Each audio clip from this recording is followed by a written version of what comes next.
Welcome, everybody, to the NFL show on the Grueling Truth Sports Network. I'm your host for the NFL show, Mike Goodpaster. Right now, I'd like to welcome in my co-host, Sam Teets. How you doing, Sam? Doing great, Mike. It's good to be back. You're not supposed to be wearing a college football shirt for an NFL show, but all right. Yeah. All right, so let's go ahead and talk about what I think is the main topic in anything, whether it's sports or not right now, and that would be racial injustice. And Vic Fangio's comments sparked a little bit of backlash on social media with Chris Carson tweeting that the Broncos head coach was a joke. And, also you had Tony Dungy who jumped in on it, where Fangio said that he didn't think there was any racism. Actually, his exact words were, "I don't see racism at all in the NFL. I don't see discrimination in the NFL." Sam, is Vic Fangio wrong? Oh, yeah, Vic Fangio is wrong. I mean, it's clear if you look back a couple of years ago when guys like Colin Kaepernick and Eric Reed, when they're taking a knee, and become essentially some of the most hated individuals in the entire country over something as simple as taking a knee. There's no physical violence involved. There's nothing like that. And automatically there's backlash. And you basically blackballed Kaepernick out of the NFL. And Eric Reed had to wait longer to get a job than he should have. And there was a chance he probably wouldn't even get a job. He had to fight for it. And eventually he works out in Carolina. He got a job again. But, I mean, Vic Fangio is so wrong. And it's just, honestly, it's his own perspective probably, because maybe he's never had to deal with it himself, because obviously he's white. So maybe he's never faced this kind of situation before. But if he talked to some of his players and genuinely talked to his guys and asked how they felt, I'm sure you would find situations where guys have gone through racial discrimination in the NFL. But clearly this shows me he's just out of touch a little bit with his players and also with the atmosphere of probably the entire country at this point. Well, he's also a 60-something-year-old white guy. Yeah, it doesn't help. Yeah. And also we had the NFL who issued a statement. And in the statement, the NFL addressed its commitment to using its platform in communities and as a part of the fabric of American society, and added, "We embrace that responsibility and are committed to continuing the important work to address these systemic issues together with our players, clubs, and partners." Now, Vikings linebacker Eric Kendricks and Anthony Barr both had issues with this. And one of the statements from one of the guys was that your statement said nothing. Your league is built on the black athletes. I think it's like 65, 70% are black athletes. And vague answers do nothing. Let the players know what you're actually doing, and we know what that silence means. And the NFL, I think, is out of the main four leagues, the NHL, the NBA, Major League Baseball, and the NFL, I think they are the least caring about their players and their fans compared to any other league in professional sports. Sam? And part of that is because the NFL is the giant right now of the sports world, at least in America. So for them, maybe they feel like they don't have to care as much. Maybe they feel like they don't have to take as many risks. But in a situation like this, or maybe they're just trying not to offend people who maybe feel that some extent, some racism. Like there are people out there who are probably racist and are fans of the NFL, but to some extent don't want to support the Black Lives Matter movement and are fans of the NFL. And to them, maybe the NFL is trying to avoid offending them by doing something like this, which is clearly wrong. I think that's what the NFL is. They're trying to not offend people who they should not care about offending, honestly, because this is a statement, again, and they've done this in the past, where they come out and they issue this formal statement, and they're going to probably donate money to a couple of causes and stuff like that. But that's it. The NFL doesn't really take a step forward in this. They don't really take charge in this. The NFL says something, and it tries to go off and hide in the shadows, or tries to go into the corner and just avoid the entire fallout and avoid everything else afterwards. And this is just what the league does. And it is disappointing because it is the biggest sports league in our country right now, and they're not taking any kind of charge of this. I think the perfect example is CTE in that issue, because with the CTE, until fans actually started to bitch about it and you started seeing more and more players that had issues with it, then the NFL acted like they cared, where for 30 years before that, the NFL could care less. So I think the NFL is a league that they will do something if they think it will affect their bottom line, which is why it wouldn't surprise me if Colin Kaepernick all of a sudden got a job offer somewhere. Yeah, whenever the NFL feels threatened monetarily, they take action. But before that, they try to sweep everything under the rug. They try to act like there's no problem, there's no fire. But again, as soon as you feel threatened that you might lose money or something like that, I think that's part of the reason why they instituted that rule that they're going to fine players for kneeling for the national anthem anyways. It wasn't because they felt offended by players kneeling. It was because they were afraid of fans being offended and fans not paying to go to the games and stuff like that. They were afraid about losing money that way. So the NFL has always been about money. It's never really cared about player rights or about the fans, what the fans would be doing outside of watching football. As long as the fans are spending money to come to games or watch games, the NFL doesn't care otherwise. No, I think that the NFL is about the biggest joke there is. I mean, if you look at the Super Bowl now, I mean, most of the stands are filled with corporate sponsors. That's where most of the tickets go to. If you're a normal fan, you can't afford to go to the Super Bowl. So when you look at what Colin Kaepernick did, what was that, 5 years ago or so, where he took a knee and basically everybody got mad because they said that this was about disrespecting the flag, disrespecting veterans, and basically disrespecting the country, when it was obvious from what he said and what he did, it was about something completely different. It was about what we saw happen with George Floyd. And the problem in this country is right now, I mean, even if only 10% of cops are bad, that is a huge ratio, and it makes all cops look bad. And I can tell you this as a white person, if a cop is going to pull me over, I'm worried about it, because I could go on YouTube and find just as many white people being harassed by cops. And I watched a black police officer in these riots punch a black woman in the face and knock her down. So this happens way too much. And when there's no video, the perfect one would be in Louisville, where you had, I think it was the ER technician. They break into her house. They don't announce who they are. They shoot, or one of the friends shoots because they didn't announce who they were. She ends up dying. But since there's no video of it, until this happened, which brought it to light, nothing was done. So the thing is this: how much stuff have we not seen that was done to people of color or white people or anybody? Because all I can say is this: I know a lot of good, I'm not going to say I know a lot of good police officers, but I know some good police officers.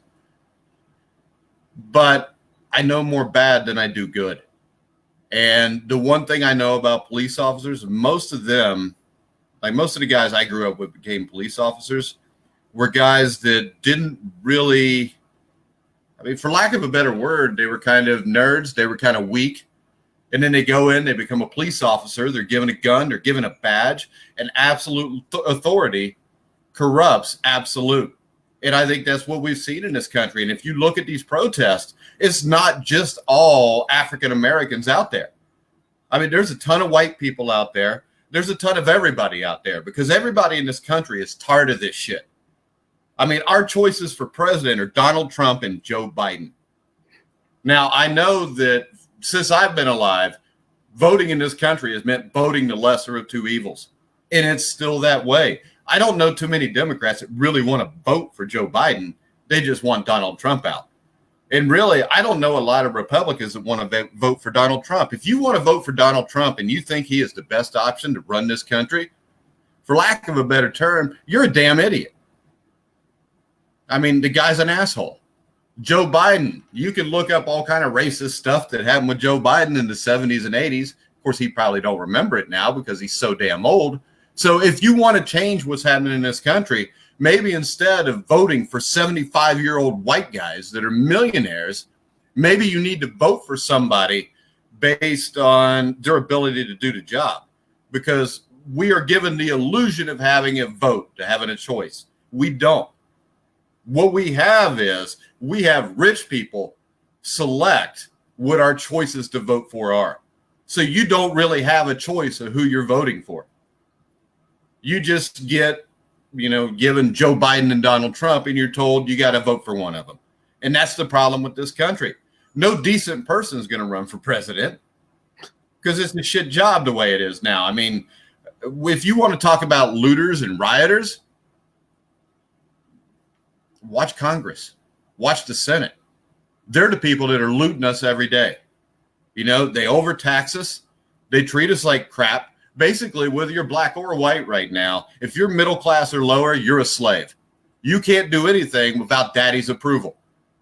And I know you've got all this stuff going on, and they say, well, you need Indianapolis. I think it was an 8 or 9 o'clock curfew, or you get 30 days in jail and a $10,000 fine. This is supposed to be America. This country was founded on, I should be able to do whatever the hell I want to do as long as I don't hurt nobody but myself. And it's none of your damn business if I do, as long as I only harm myself. I mean, this world is so screwed up now. And Colin Kaepernick, I'm not a huge Colin Kaepernick fan. I like the protest. I like anybody's ability to basically do whatever the hell they want or protest about whatever they want. And I think just like the cops, 90% of the protesters are good people that are protesting. 10% are bad. And that's what people see, because when you watch MSNBC or Fox News, that's what they're going to show you, because that's what brings in the ratings. They're not going to show you people peacefully protest. I know LeBron James tweeted out about the officers, I think somewhere in Michigan, maybe Flint, where they actually took a knee and participated in the protest, and everything was fine. You know, everybody got along, and that's what this is supposed to be. But right now you have a media that wants, and you have a political system that wants racism. They want it brought to the front. You had the COVID, you had the racism. Nobody knows what the hell's going on in the back. This is like a puppeteer. You know, they bounce around this shit in front of you that's happening when the real hideous stuff's going on in the back, and you don't even know, because we're too busy fighting with each other about everything else. Well, and you mentioned this a couple of times, just mentioned that they're, like you said, 90% of these people out there are good people. But the issue is, and the phrase that I keep hearing on TV or you'll find all over the internet, is it's just a couple of rotten apples or something like that. But the full saying is a couple of one rotten apple spoils the bunch. It ruins everything. So you can't have 10% of people who are, or 10% of cops who are racist or who are power hungry, who just don't care about your own rights, or who will go around and turn off their body cameras and basically do whatever they want. You can't have that. That's not how this country works. You have to be accountable. And we haven't been accountable for the cops. We have not made them be accountable. People inside the police system are bailing out basically their own guys. They're not making them go in front of a judge or go in front of a jury. They're not actually charging those people. And it's pitiful. It's not what this country's about. And I'll go back to Colin Kaepernick. People say Colin Kaepernick was disrespecting veterans when he kneeled. Colin Kaepernick, when he first started protesting, he sat on a bench during the national anthem, and no one saw that because it was like the first preseason game or something like that. They only caught him kneeling, I think it was like next week. But he talked with Nate Boyer, who was a white former Green Beret who was on the Seattle Seahawks at the time, and they came up with this idea to kneel because he wanted to do something that was more respectful than just sitting. So they came up with the idea to kneel. And this is something he collaborated with Nate Boyer in coming up with this idea. So this is not something that he came up with on his own.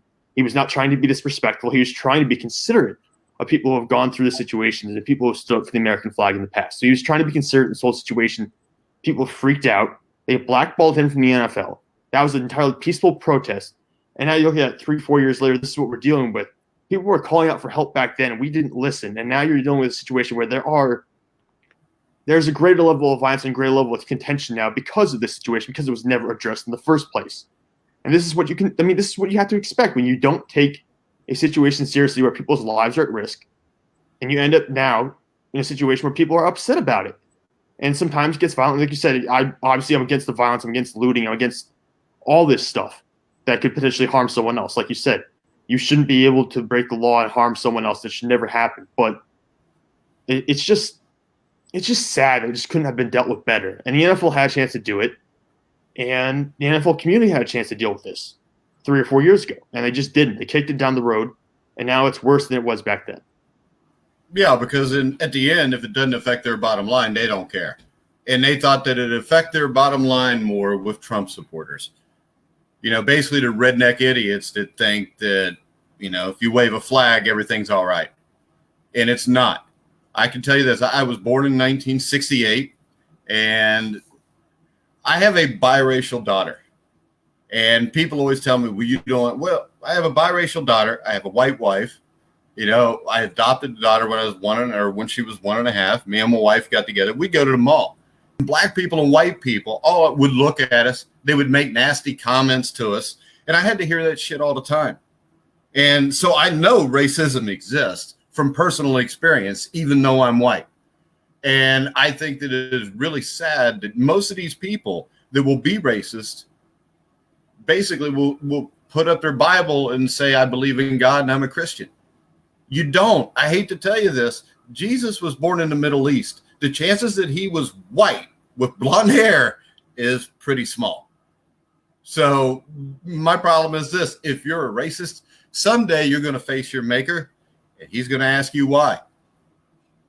And then your ass going to end up in hell. So that's all I got to say about that. And the Colin Kaepernick thing, I would be good with Colin Kaepernick as long as he didn't stay with Nike, who slave labor is a huge part of what Nike does. It's a huge part of what Adidas, Reebok, all these places do. So that's my only issue with Colin Kaepernick. As you know, and I mean, today when I posted the show was going to be on, I get a Twitter message from somebody saying, oh, you're just jumping on this cause now because, you know, it sells. And that's bullshit, because if you look back when this was happening 3-4 years ago, I wrote multiple articles how Colin Kaepernick was right with what he was doing. A peaceful protest is what you should do. The NFL never made it, so if you worked for them, you had to stand for the national anthem. You had Abdul Rauf back in like 96, 97 would take a knee. He was a Muslim basketball player. He was formerly named Chris Jackson from LSU. And when you had the player strike, 98, 99, the NBA players agreed that they would stand for the national anthem. So since you agreed in your contract to that, that's what you do. Colin Kaepernick didn't. The NFL owners dropped the ball there. So don't be sitting here now trying to put the cat back in the box because he took a knee because he believed in something. And it's not up to me to believe if he really believes in that or if he's just trying to make money. But what it is up to me to do is look around and see if what he said has any merit. And when I watched, George Floyd had 3 cops stand on his back while a 4th one basically choked him to death with his knee. And I don't care what George Floyd had in his system. He didn't deserve to die like that. He just didn't. And I think it's really sad that people, well, he had meth in it. There's one former NFL player, I'm not going to name who I'm friends with, who had a post about how bad the George Floyd thing was. And then they come out that he might have had meth in his system. He took the post down. Does that mean he deserved to die because he had meth in his system? I mean, I can go down the street here to a local church where the pastor used to be a meth head. Should he have just been killed then? I mean, people can change their lives. And that's a man who changed his life. And people will still to this day, they'll say, well, I'd go to that church, but he used to do this. He used to do that.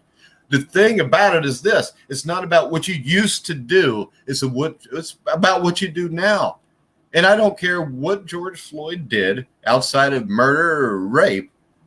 He did not deserve to be treated that way. Nobody does. And the problem is you've got too many people that are cops, like I said, that think they're above the law.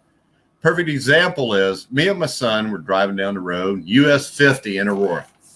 Speed limit's 35. We're driving 35. Cop blows by us going 80. So we speed up to about 60 just to see how far he goes. He drove miles like that and then pulled into the speedway to get him a free coffee probably. Why is he not held accountable to that? I mean, because the reason I say why is he not held accountable by that is that me and my son had his plate. We videotaped it.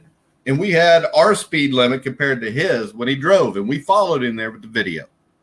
We called the police station. All right. And they said they would take care of it. We sat in the Speedway parking lot for a half hour while he did. Nothing ever got done about that. Why not? Why do police officers believe they're above the law? And not all do, but how many times? I know you've probably seen it before. You're driving down the road, a cop goes by you 25 miles an hour over the speed limit. They're not trying to pick somebody up. You know, where I live, there's a street where the roads go like that. And the road over here is basically through the woods. There's a cop that every once in a while will hide halfway down through there in his car trying to entrap people, which is what that is. It's entrapment. You know, they try to tell us we have to wear a seatbelt. Why is that, Sam?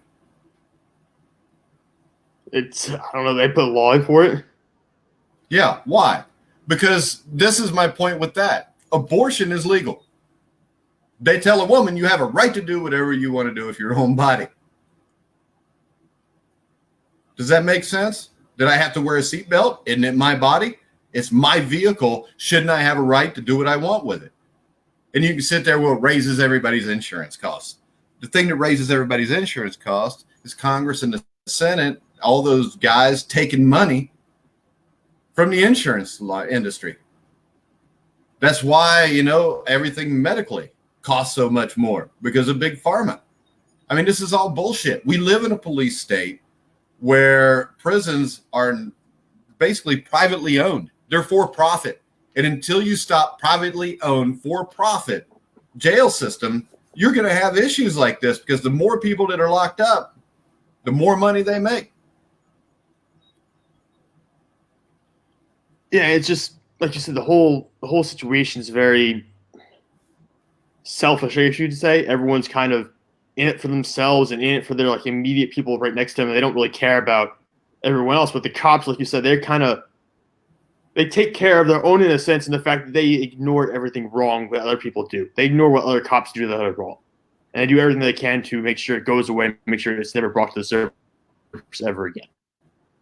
Yeah. And that's happened before in multiple situations around the country where you just throw stuff out, basically, when cops don't report each other, don't hold each other accountable. And that's just a problem. Like, that's something we need to change in the culture, not just of police, but people in general. Like, you have to hold everyone accountable for what they're doing.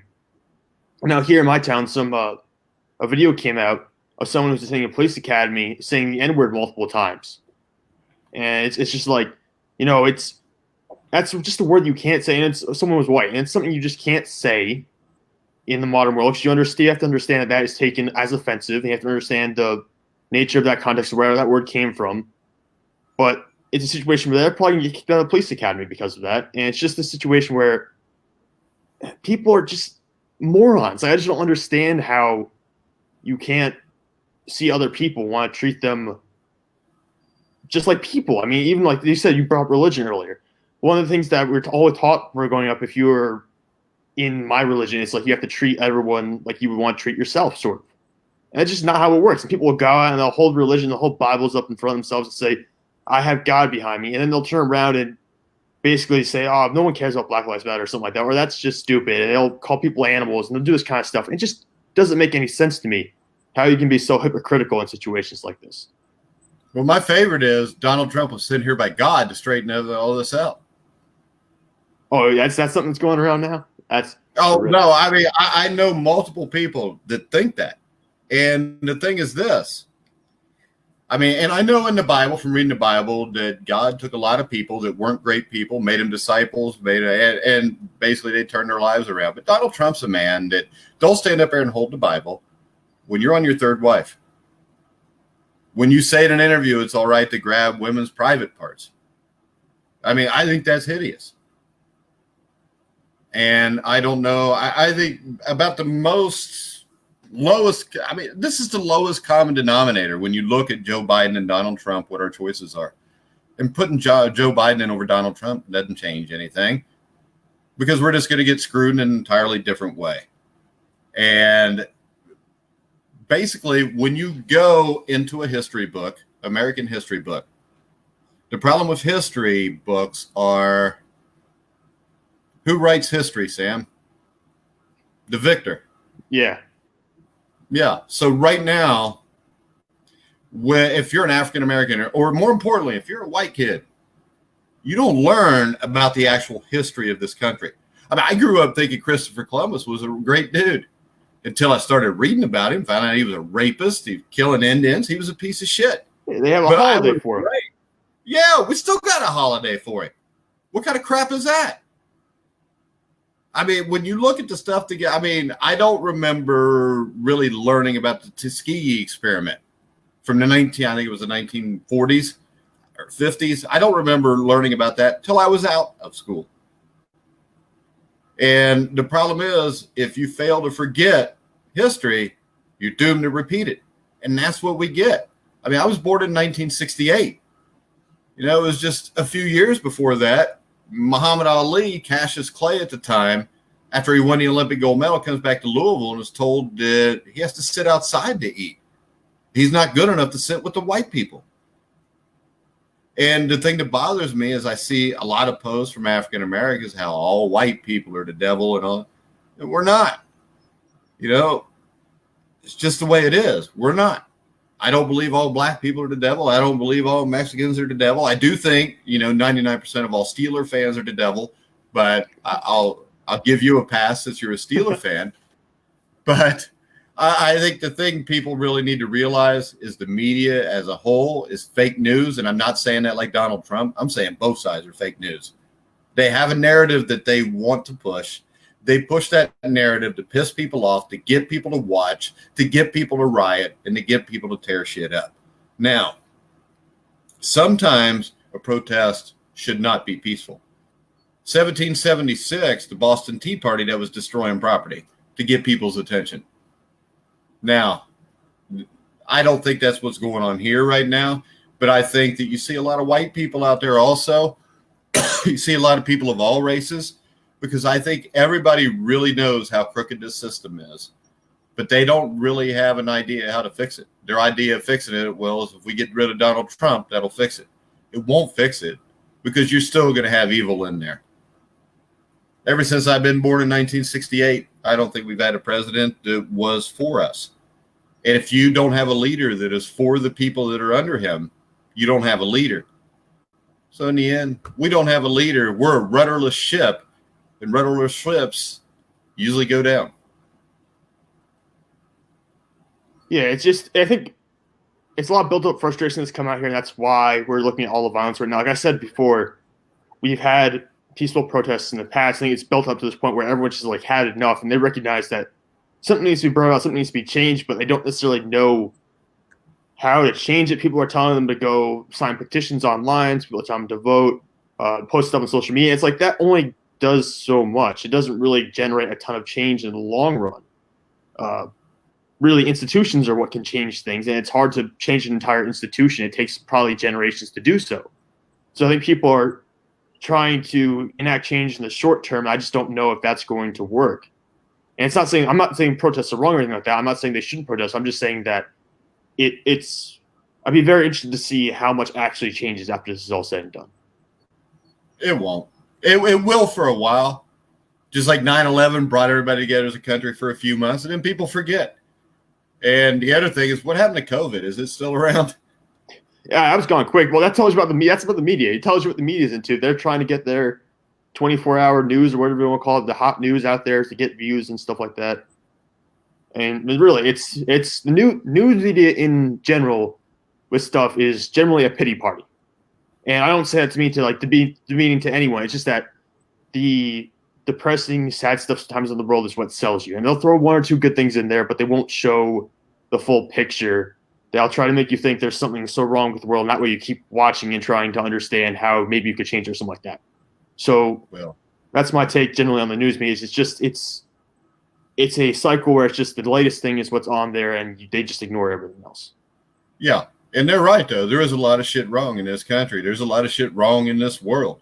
I mean, and the bad thing is, the Revolutionary War took about 10% of the American people to get pissed off and start to do something. Most of the people wanted to stick their heads up their asses and act like nothing was going on because they were afraid to confront the British. But the 10% that started to fight gave the others the courage to fight. The only problem is, I don't know, we live in a society that is so dumbed down that, the government, well, they'll give you a check, they'll give you food. So you shut up because you don't want them to take that away from you. And we have way too many people that don't want to be self-sufficient anymore. And I know that there's a lot of people that need help. I find it sad that we haven't already had riots by everybody about homeless veterans. They're all over here. And nobody gets fired up and pissed off about homeless veterans. And yes, everybody should have got fired up and protested about George Floyd.